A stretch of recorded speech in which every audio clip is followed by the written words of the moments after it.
இந்த நவீன உலகில் வெளியே தெரியாமல் தங்கள் வலிகளை தாங்கிக் கொண்டு மனசுக்குள்ளேயே அழுது கொண்டிருக்கும் எத்தனையோ பெண்களின் கதை இது. தன் வாழ்க்கையின் அத்தனை கதவுகளும் அடைக்கப்பட்ட நிலையில் தெய்வீக ஒளியால் மீண்டெழுந்த ஒரு இல்லத்தரசியின் கதை இது.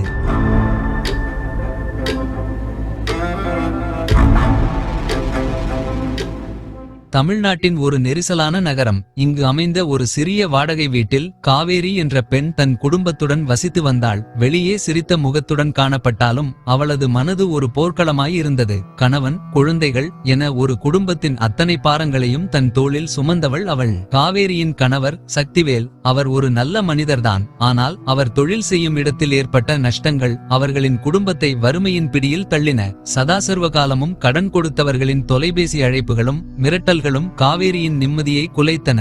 வீட்டில் எப்பொழுதுமே ஒரு இறுக்கமான சூழல். ஒரு நாள் கூட நிம்மதியாக சாப்பிட முடிவதில்லை, சிரிக்க முடிவதில்லை. இந்த பொருளாதார நெருக்கடியை தாண்டி காவேரிக்கு மாமியார் பிரச்சனையும் இருந்தது. மாமியார் மீனாட்சி தன் மகனின் கஷ்டத்திற்கு காரணம் மருமகள் காவேரியின் ராசிதான் என்று வெளிப்படையாகவே பேசினார். நீ என் வீட்டுக்கு வந்த பிறகுதான் எல்லா கஷ்டமும் என்று பேசும் ஒவ்வொரு வார்த்தையும் காவேரியின் இதயத்தில் சம்மட்டியால் அடிப்பது போல இருந்தது. கணவர் சக்திவேல் தாய்க்கும் மனைவிக்கும் இடையில் மாட்டிக்கொண்டு யாரிடம் பேசுவது என்று தெரியாமல் தவித்தார். வீட்டில் மனக்கசப்பும் சண்டைகளும் அன்றாட நிகழ்வுகளாயின.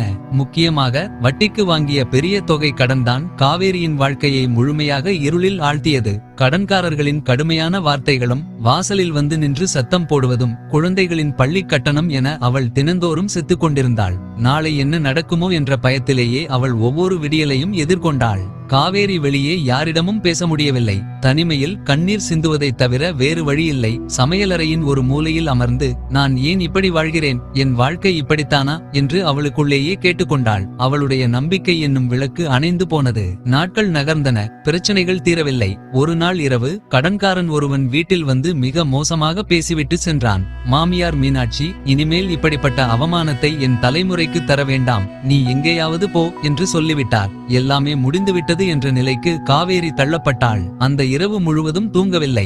இனி நான் இருந்தால் என் குடும்பத்திற்குத்தான் நிம்மதி இல்லை என்று முடிவெடுத்தாள். நான் செத்துவிட்டால் என் கணவராவது நிம்மதியாக வேறு வேலைக்கு சென்று இந்த கடனை அடைத்து விடுவார், மாமியாரும் நிம்மதி அடைவார்கள் என்று எண்ணினாள். சமையலறையிலிருந்து ஒரு கூர்மையான கத்தியை எடுத்தாள். கத்தியின் கூர்மையை தன் கைகளில் தடவி பார்த்தாள். அப்போது அவளது சிறு மகள் நித்யா தூக்கத்தில் கத்தியவாறே அம்மா பசிக்குது என்று முணுமுணுத்தாள். காவேரி சட்டென்று நிமிர்ந்தாள். ஒரு கணம் தான் இறந்துவிட்டால் இந்த சின்னஞ்சிறு குழந்தைகளுக்கு யார் துணை என்று யோசித்தாள். கணவர் அடுத்த திருமணம் செய்து கொண்டு தன் குழந்தைகளை சரியாக பார்த்துக் கொள்வாரா? இந்த நினைவுகள் அவளது கைகளை நடுங்க வைத்தன.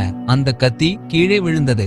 அவள் தரையில் மண்டியிட்டு தன் 2 குழந்தைகளையும் பார்த்து தேம்பி அழுதாள். என்னால் முடியவில்லையே தாயே, இதற்கு ஒரு முடிவே இல்லையா என்று வானத்தை பார்த்து அலறினாள். அந்த கணத்தில் தொலைபேசியில் வந்த ஒரு குறுஞ்செய்தி திரையில் ஒளிரக் கண்டாள். அது அவளின் ஒரு பழைய பள்ளி தோழி அனுப்பிய வாராகி அம்மன் வழிபாட்டு காணொலியின் இணைப்பு. அவள் எப்போதுமே ஆன்மீகத்தில் நாட்டமில்லாதவள். ஆனால் அந்த கணத்தின் சோகத்தில் அது ஏதோ ஒரு அறிகுறியாக தோன்றியது. வேறு வழியில்லை, அதை தொட்டு பார்த்தாள். காணொலியில் பன்றி முகமும் பெண்ணின் உடலும் கொண்ட வாராகி அம்மனின் கம்பீரமான உருவம் தெரிந்தது. அந்த குரல் அனைத்து பிரச்சனைகளையும் துவம்சம் செய்பவள் வாராகி. இவளை சரணடைந்தால் எதிரிகளிடமிருந்தும் கடன்களிலிருந்தும் விடுபடலாம். தைரியத்தையும் வெற்றியை தருபவள் இவள் என்றது. காவேரியின் மனதை ஒரு மின்னல் தாக்கியது போல உணர்ந்தாள். இவள் ஒரு உக்கிரமான தெய்வம். இவளால் மட்டுமே என் பிரச்சனைகளை தீர்க்க முடியும் என்று தோன்றியது. மறுநாள் காலையில் காவேரி தன் மனதில் ஒரு உறுதியான முடிவெடுத்தாள். இனிமேல் என் வாழ்க்கையை முடித்துக் கொள்ள மாட்டேன். வாழ்ந்தால் இந்த சுமைகளை வென்று வாழ்வேன். அதற்கு எனக்கு துணை வீரத்தாயான வாராகி அம்மன் தான் என்று சங்கல்பம் செய்து கொண்டாள். வாராகி அம்மன் வழிபாட்டிற்கான விதிகளை அறிந்து கொண்டாள். வடக்கு திசையில் ஒரு சிறு பலகையை வைத்து அம்மனின் படத்தை வைத்தாள். பஞ்சமி திதியில் விரதம் இருக்க முடிவு செய்தாள். தினமும் மாலையில் இலுப்பை எண்ணெயில் தீபம் ஏற்றினாள். அம்மனுக்கு பிடித்த தயிர் சாதம், மாதுளை ஆகியவற்றை நைவேத்தியம் செய்தாள். அவள் எந்த பலனையும் எதிர்பார்த்து வேண்டவில்லை. அம்மா, நான் ஒரு பெண். என்னால் இந்த பாரங்களை சுமக்க முடியவில்லை. நான் தற்கொலை வரை சென்று மீண்டவள். இந்த சுமைகளை தாங்கும் தைரியத்தையும் இவற்றை தீர்ப்பதற்கான வழியையும் நீயே எனக்கு காட்டு தாயே என்று கண்ணீருடன் வேண்டினாள். இது வெறும் வழிபாடு இல்லை, தன் மனதின் மொத்த பாரத்தையும் அம்மனின் காலடியில் இறக்கி வைக்கும் சரணாகதி. வழிபாடு தொடங்கிய சில நாட்களிலேயே காவேரியின் மனோநிலையில் ஒரு பெரிய மாற்றம் ஏற்பட்டது. முகத்தில் ஒரு மகிழ்ச்சி மலர்ந்தது. கண்ணில் ஒரு தைரியம் பிறந்தது. கடன்காரர்கள் வந்தபோதும் நாங்கள் பணம் தருவோம், ஆனால் என்னை தொந்தரவு செய்யாதீர்கள் என்று பயமில்லாமல் பேசத் தொடங்கினாள். அம்மனின் சக்தி அவளது தைரியமாக வெளிப்பட்டது. ஒரு வாரம் கழித்து எதிர்பாராத ஒரு நிகழ்வு நடந்தது. சக்திவேல் வேலை செய்யும் நிறுவனத்தில் ஒரு பழைய நிலுவைத் தொகை கிடைத்தது. அது மிகப்பெரிய தொகை இல்லை, ஆனால் அது அந்த இக்கட்டான சூழ்நிலையில் சிறு கடன்களை அடைக்க போதுமானதாக இருந்தது.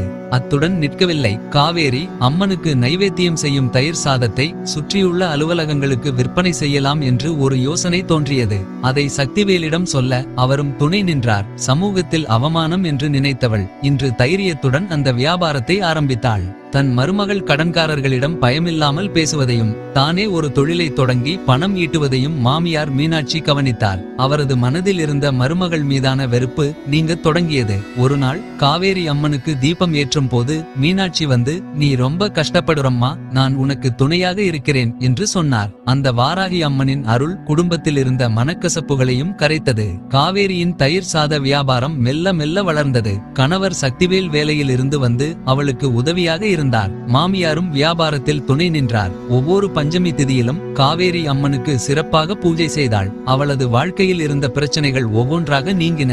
சில வருடங்களிலேயே அவர்கள் வாங்கிய மொத்த கடனையும் அடைத்தார்கள். குடும்ப சண்டைகள் இல்லை, நிம்மதியான சிரிப்பொலி மட்டுமே வீட்டில் கேட்டது. அவளை தற்கொலை முடிவுக்கு தள்ளிய அத்தனை சுமைகளும் நீங்கின. ஒரு நாள் காவேரி தஞ்சாவூர் பெரிய கோவிலில் உள்ள வாராகி அம்மன் சன்னதிக்கு சென்று கண்ணில் நீர் வழிய நன்றி சொன்னாள். தாயே, நீ என் பிரச்சனைகளை நீக்கவில்லை, அந்த பிரச்சனைகளை எதிர்கொள்ளும் தைரியத்தையும் அவற்றை வெல்லும் வழியையும் நீயே எனக்கு காட்டினாய். நீ ஒரு தாய் மட்டுமல்ல, எதிரிகளை துவம்சம் செய்யும் ஒரு பெரும் வீரம் என்று வணங்கினாள். காவேரியின் கதை நமக்கு உணர்த்தும் பாடம் இதுதான். வாழ்க்கை பிரச்சனைகள் நிரந்தரமானவை அல்ல, நமக்கு தேவை அவற்றை எதிர்கொள்ளும் மனோபலமும் ஒரு தெய்வீக துணையும் தான். உங்கள் வாழ்க்கையில் நீங்கள் தீர்க்க முடியாத கடன் பிரச்சனையாலோ, எதிரிகளின் தொல்லையாலோ, குடும்ப பிரச்சனையாலோ துவண்டு போயிருந்தால் உங்கள் மனதின் வலிமையை இழக்காதீர்கள். வாராகி அம்மன் உக்கிரமாக தோன்றினாலும் அவள் தன் குழந்தைகளுக்காக அனைத்து தீமைகளையும் அழிக்கும் தாயுள்ளம் கொண்டவள். அவளை மனமுருக வேண்டினால் உங்கள் வாழ்விலும் ஒரு விடியல் நிச்சயம் வரும்.